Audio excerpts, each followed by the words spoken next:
long before the sound of artillery would tear through the fields of Europe, long before trenches scarred the continent and empires collapsed under the weight of modern war, there existed a family whose power did not explode outward in conquest, but expanded slowly, methodically, almost imperceptibly, across centuries. The House of Habsburg did not rise like a storm. It advanced like a glacier, cold, patient, and devastating in the long run. Their story is not merely one of kings and crowns, but of time itself being used as a political weapon, of bloodlines stretched across borders, and of a belief that history could be controlled if one waited long enough. The origins of the Habsburgs were humble by imperial standards. In the late 10th and early 11th centuries, they were little more than regional nobles. Their power concentrated around a modest fortress in what is now northern Switzerland.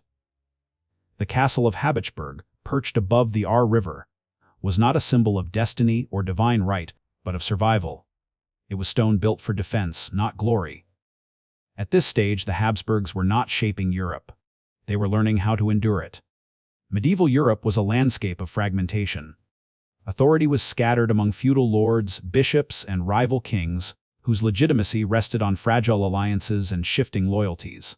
Power changed hands not only through battle, but through inheritance, papal favor, and dynastic marriages that quietly redrew the map without spilling blood. It was in this environment that the Habsburgs discovered their defining advantage: patience. Where others sought immediate dominance, the Habsburgs invested in continuity. They understood that land could be lost in war, but lineage, once established, could outlast defeat. The turning point came in 1273, with the election of Rudolf II of Habsburg as King of the Romans. He was not the most powerful candidate, nor the most prestigious.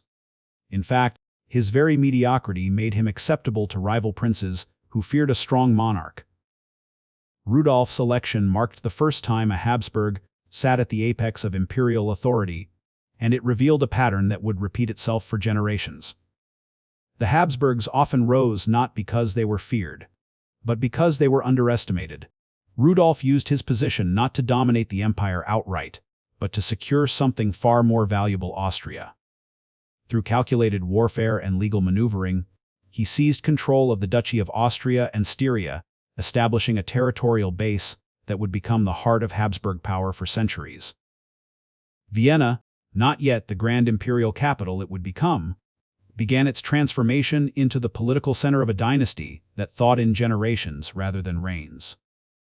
From this moment onward, the Habsburg strategy crystallized into a principle that would define European history: bella gerent alii. Tu Felix Austria nube, let others wage war. You, fortunate Austria, marry. The Habsburgs perfected the art of dynastic marriage, weaving a web of alliances that bound together kingdoms, duchies, and empires through blood rather than conquest. Each marriage was a quiet annexation, each child a potential claim to a foreign throne. This strategy reached its zenith in the late 15th and early 16th centuries. Through the marriage of Maximilian Wundt to Mary of Burgundy, the Habsburgs acquired vast territories in the Low Countries, transforming them into a trans-European power. Their influence now stretched from the Alps to the North Sea, from Central Europe into the heart of Western commerce. The marriage was not romantic, it was geopolitical. Burgundy's wealth funded Habsburg ambitions, while its inheritance placed the dynasty at the center of European rivalries. The consequences of these unions became fully apparent with the reign of Charles V, perhaps the most powerful monarch Europe had ever seen. Through a convergence of inheritances rather than conquest, Charles ruled an empire on which the sun famously never set. He was King of Spain, Archduke of Austria, Holy Roman Emperor, and ruler of vast territories in the Americas. Yet this unprecedented accumulation of power exposed the central contradiction of the Habsburg system. Their empire was immense, but it was not unified. It was a patchwork of cultures, languages, laws, and loyalties, held together by a single family name. Charles V spent his life in constant motion, traveling endlessly between his domains, attempting to impose coherence on an empire that resisted central control. His reign coincided with the Protestant Reformation, a movement that shattered the religious unity upon which imperial authority depended. The Habsburgs, defenders of Catholic orthodoxy, found themselves locked in ideological conflict as much as political struggle. Faith, once a source of legitimacy, became a battlefield. The abdication of Charles V in 1556 marked a critical fracture. The empire was divided between the Spanish and Austrian branches of the family, a pragmatic solution that nonetheless weakened the illusion of universal Habsburg rule.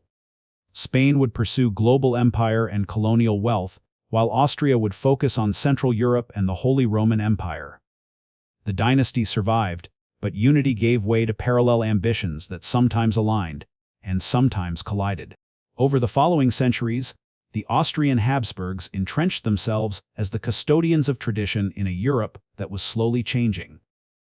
While other states experimented with centralization, national identity, and bureaucratic reform, the Habsburg lands remained a mosaic of semi-autonomous regions bound together by loyalty to the crown rather than shared identity. This diversity was both their strength and their vulnerability. It allowed the empire to absorb difference, but made decisive reform painfully slow. Wars came and went: the Ottoman sieges of Vienna, the 30 Years' War, the War of the Spanish Succession, but the Habsburgs endured. Each conflict eroded their authority slightly, yet never enough to break the structure entirely. They learned to survive defeat by compromise, to trade prestige for stability, and to preserve the dynasty even as the world around it modernized. By the 19th century, however, the old strategies were failing. Nationalism, industrialization, and mass politics were reshaping Europe at a pace the Habsburg system was not designed to match. The empire remained vast, but increasingly brittle. Its institutions were rooted in a world of dynastic loyalty, while its people began to think in terms of nationhood, language, and self-determination. The gap between ruler and ruled widened silently, dangerously. The Habsburgs had mastered time, but time itself was accelerating. The same patience that once secured their dominance now delayed necessary change. The architecture of their power palaces, courts, rituals, and hierarchies stood as monuments to endurance, but also as warnings of rigidity. Vienna gleamed with imperial confidence, yet beneath its grandeur lay unresolved tensions stretching from Bohemia to the Balkans. As the 19th century drew to a close, the Habsburg Empire stood at a crossroads. It was still one of Europe's great powers, but it was increasingly out of step with the forces shaping the modern world.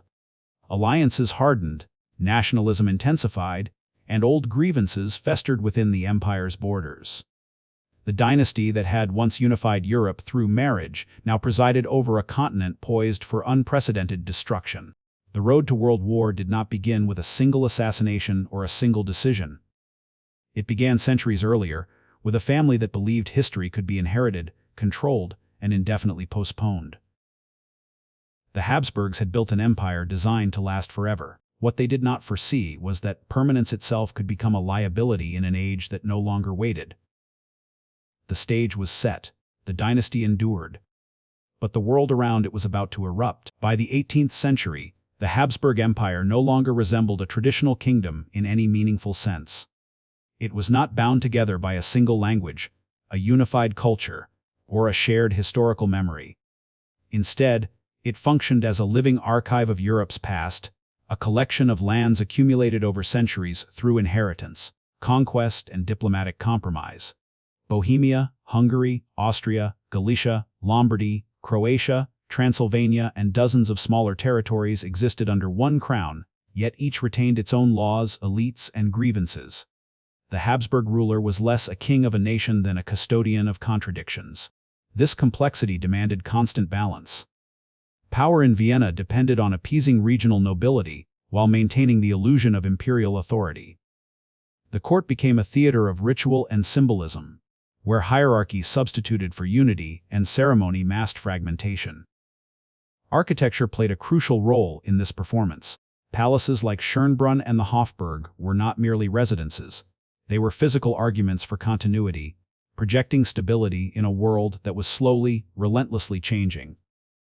Maria Theresa, who ascended the throne in 1740, embodied this tension more clearly than any Habsburg ruler before her. She inherited an empire under threat, challenged by rival powers that questioned both her legitimacy and the dynasty's survival.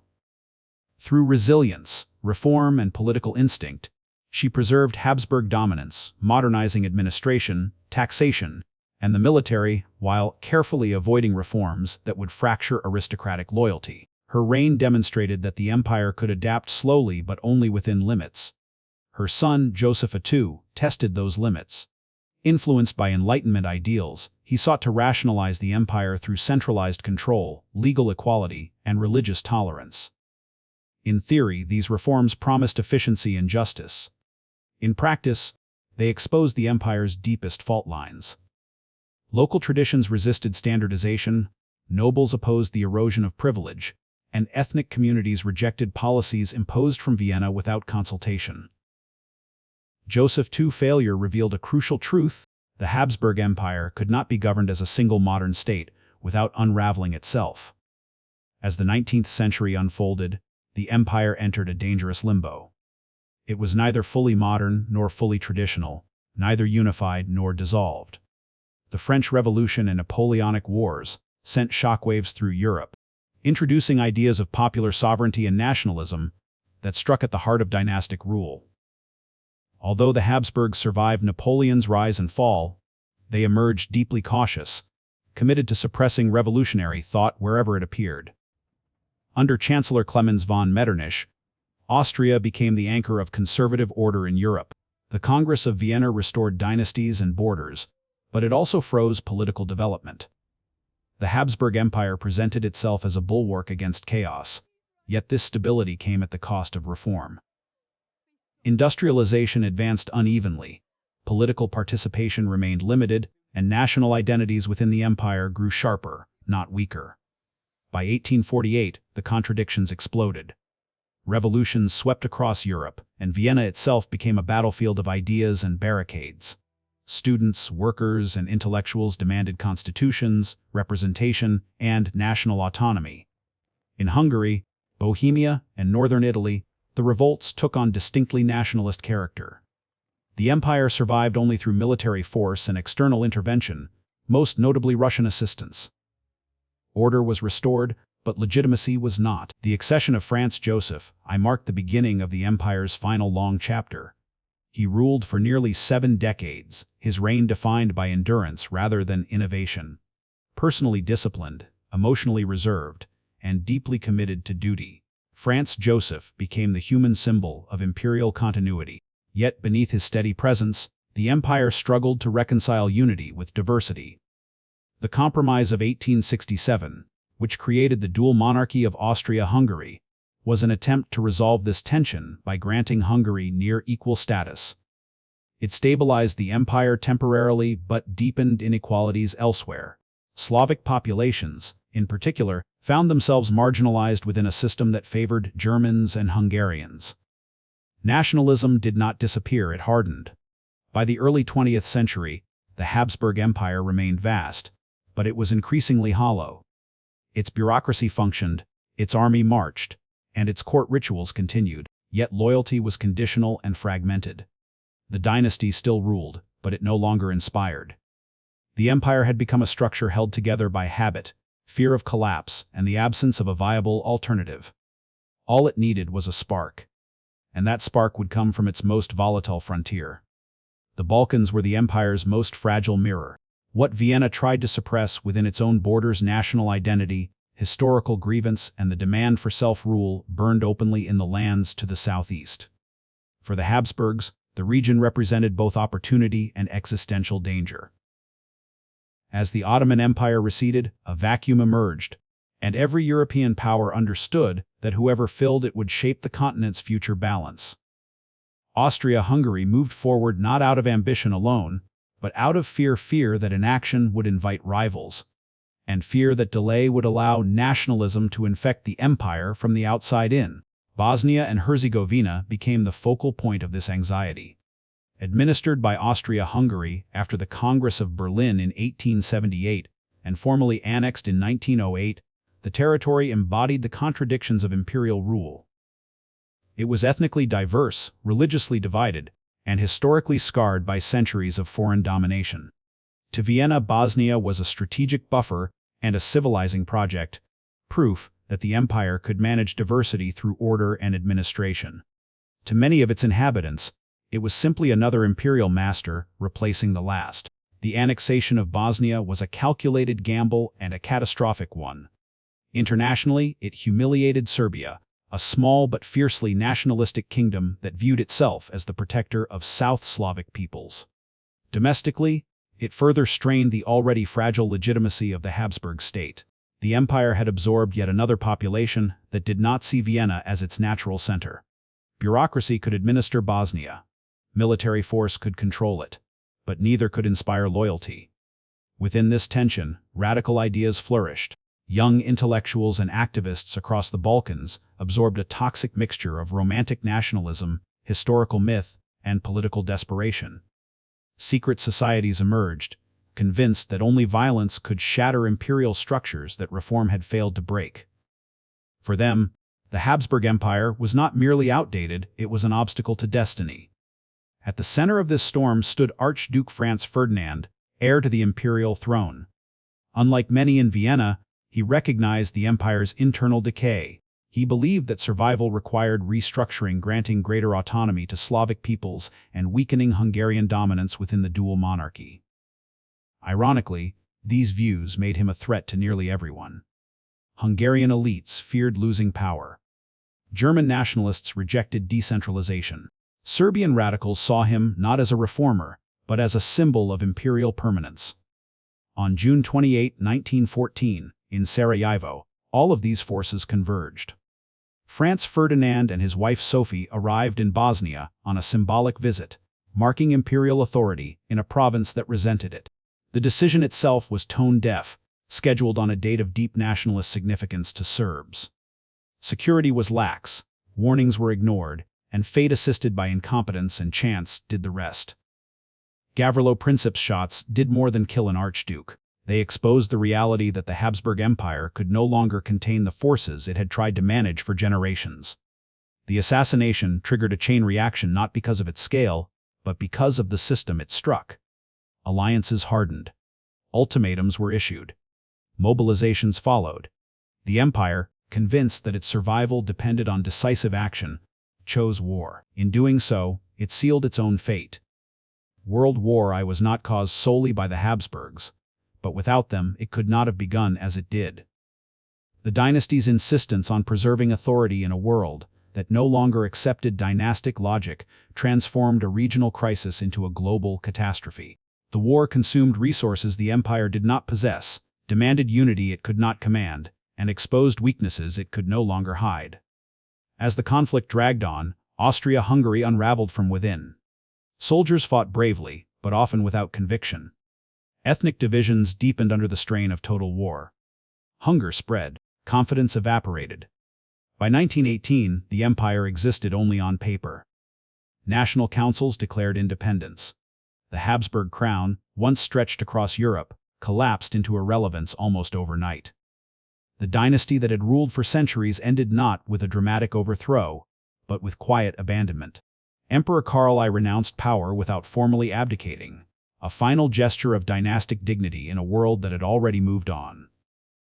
The Habsburg Empire dissolved into a constellation of nation-states, many of them unstable, resentful, and burdened by unresolved borders and memories. The legacy was devastating. The war the empire helped ignite reshaped the 20th century, redrawing maps, radicalizing politics, and laying the groundwork for even greater destruction. The Habsburgs had sought to preserve order through continuity. Instead, their resistance to change ensured chaos on a scale they could never have imagined. Their story is not merely one of decline, but of warning.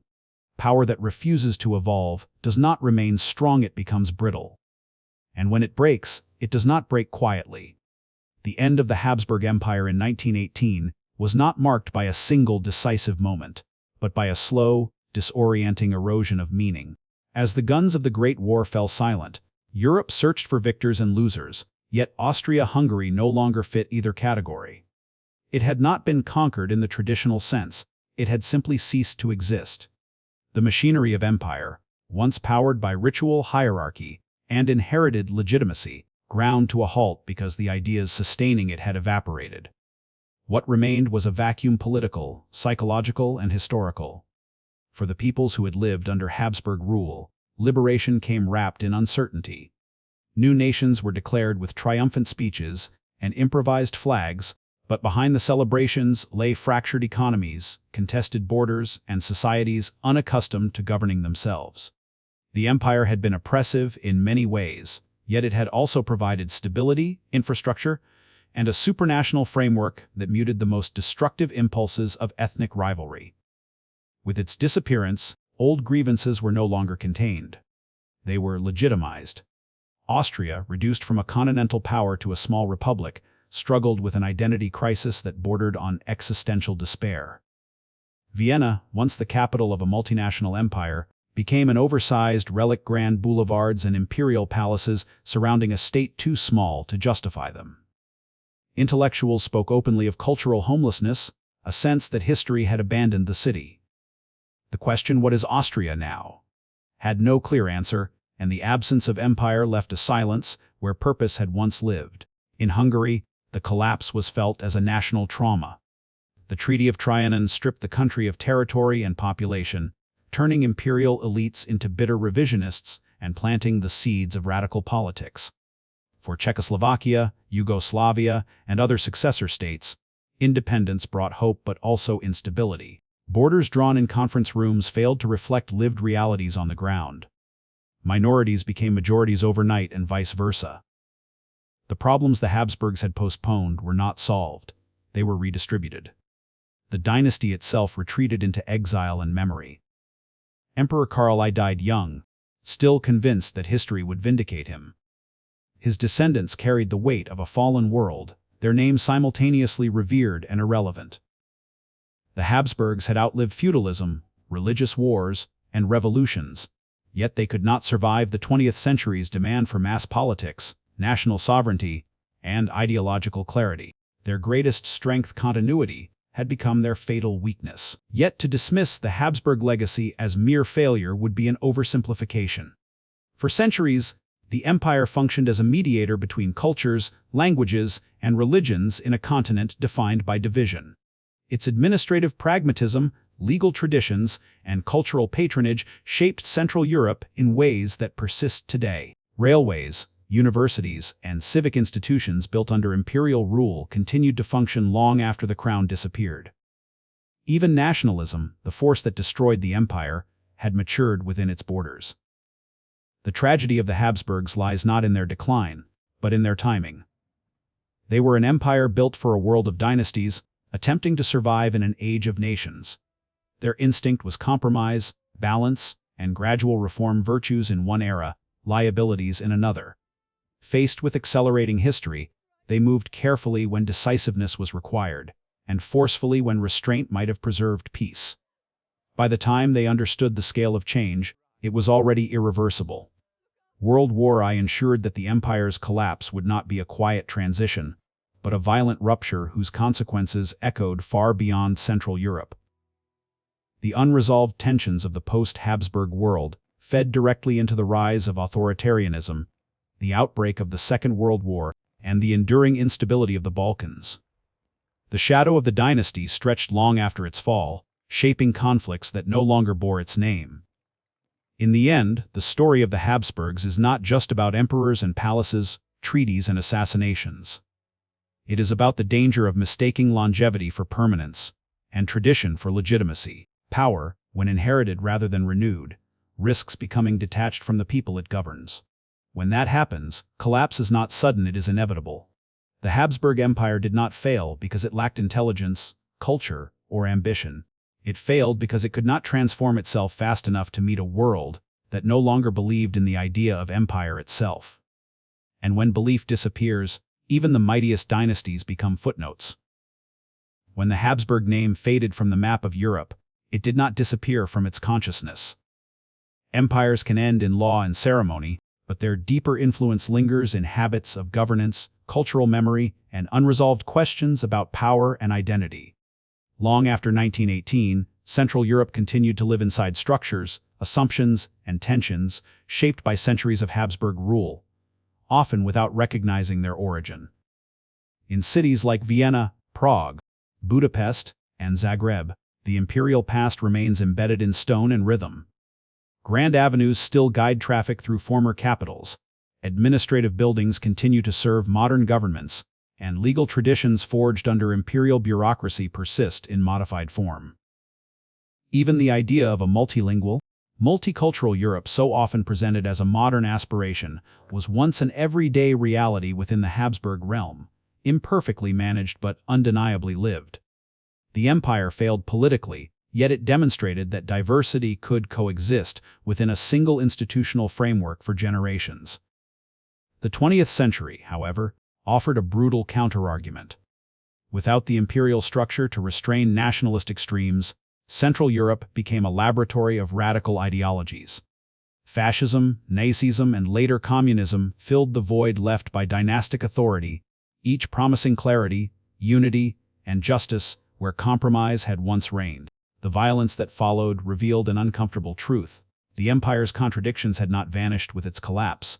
They had merely lost their mediator. Historians continue to debate whether the Habsburg monarchy could have survived through deeper reform. Federalization, expanded suffrage, and cultural autonomy were discussed seriously in the final decades before the war. Yet reform required time, and time was precisely what the empire no longer possessed. Industrialization accelerated social change, mass politics mobilized resentment, and international rivalry pushed Europe toward conflict. The Habsburgs were attempting to modernize a medieval inheritance under the pressure of a rapidly mechanizing world. The assassination in Sarajevo is often remembered as the spark of World War I, but in retrospect it was also a symbol, a young nationalist killing the embodiment of dynastic continuity. Franz Ferdinand represented a possible future of cautious reform, yet his death underscored how little patience remained for imperial solutions. Violence replaced negotiation, and certainty replaced ambiguity. The world chose absolutes and paid for them dearly. In exile, the surviving members of the dynasty carried a paradoxical legacy. They were at once relics of a vanished order and witnesses to a century shaped by the ruins of that order. Otto von Habsburg, the last crown prince, spent much of his life advocating European unity, democracy, and reconciliation. In doing so, he articulated a final transformation of the Habsburg idea from imperial rule to supranational cooperation. The European Union, for all its differences, echoes faintly with the logic of shared institutions across national boundaries, a logic the empire once embodied without consent. The ultimate lesson of the Habsburg story is neither nostalgia nor condemnation. It is a warning about the fragility of political systems that rely on history rather than legitimacy, and a reminder that complexity cannot be eliminated without cost. The empire's greatest flaw was not diversity, but the failure to give that diversity a democratic voice. Its greatest strength was not power, but patience, the willingness to delay conflict through compromise, even when compromise appeared weak. Modern Europe still grapples with the same dilemma the Habsburgs faced in their final years: how to balance unity with difference, sovereignty with cooperation, memory with change. The answers remain elusive. Yet the long arc of the Habsburg Dynasty suggests that stability is not achieved through domination, nor through fragmentation, but through institutions capable of adapting faster than history itself. In the end, the Habsburgs did not simply lead Europe into catastrophe. They revealed, through their collapse, the consequences of failing to reconcile tradition with transformation. Their empire fell, but the questions it left behind continue to shape the continent, and perhaps always will. When the guns of the First World War finally fell silent, Europe stood unrecognizable. Empires that had dominated the continent for centuries collapsed almost overnight, and among them, none fell with a weight of history as heavy as the House of Habsburg. For more than 600 years, this dynasty had ruled not through sheer military conquest alone, but through marriages, alliances, bloodlines, and an unshakable belief that their right to power was ordained by history itself. Yet in the end, that same belief became the quiet force that carried Europe toward catastrophe. The Habsburgs did not set out to ignite a world war. Their rulers were not cartoon villains, nor were they uniquely cruel by the standards of their time. Instead, they were prisoners of a system they themselves had perfected. A system where stability was preserved through rigid hierarchy, where legitimacy came from ancestry rather than adaptability, and where compromise was seen not as wisdom, but as weakness. Over generations, this worldview produced an empire vast in territory, but fragile in spirit, unable to reform without first threatening its own foundations. By the late 19th century, the Habsburg Empire had become a paradox. It ruled over dozens of languages, cultures, and national identities, yet offered them no shared future beyond obedience to a distant throne. Its rulers believed continuity was strength, even as the world around them transformed through industrialization, nationalism, and mass politics. The empire survived not because it evolved, but because it delayed collapse, absorbing tension year after year, crisis after crisis, until pressure replaced patience. The assassination of Archduke Franz Ferdinand was not the cause of World War I. It was the spark that ignited decades of accumulated contradictions. A dynasty built to maintain balance responded to crisis with ultimatums. A court obsessed with honor chose escalation over restraint. A political system designed to avoid change proved incapable of surviving it. In defending its authority, the Habsburg state triggered forces it could neither control nor survive. When the empire finally dissolved in 1918, it did not fall to a single enemy, it fractured from within. The dynasty that once ruled from Vienna to the edges of Europe vanished almost silently. Its power reduced to memory, its palaces turned into museums, its authority into history books. What remained was not just a geopolitical vacuum, but a lesson written in blood across the 20th century. The story of the Habsburgs reminds us that power preserved for its own sake eventually becomes blind. That institutions built to last forever often resist the very changes needed to survive. And that empires do not always collapse because they are weak, but because they refuse to recognize when strength must take a different form. Today, the legacy of the Habsburg dynasty still echoes across Europe's borders, its cities, and its unresolved questions of identity. Their rise and fall is not merely a royal saga. It is a warning about systems that value continuity over humanity, tradition over accountability, and authority over understanding. History does not punish ambition alone, it punishes rigidity. If this story has shown us anything, it is that the greatest dangers are rarely sudden. They grow slowly, wrapped in ceremony, justified by tradition, and protected by those who believe the world will always bend the way it once did. If you found value in this documentary, consider subscribing to the channel to support long-form, deeply researched historical storytelling like this. Let us know in the comments what other dynasties, empires, or hidden chapters of history you want us to explore next. Your engagement helps keep these stories alive, because history only fades when we stop asking why it happened. And as always, thank you for watching.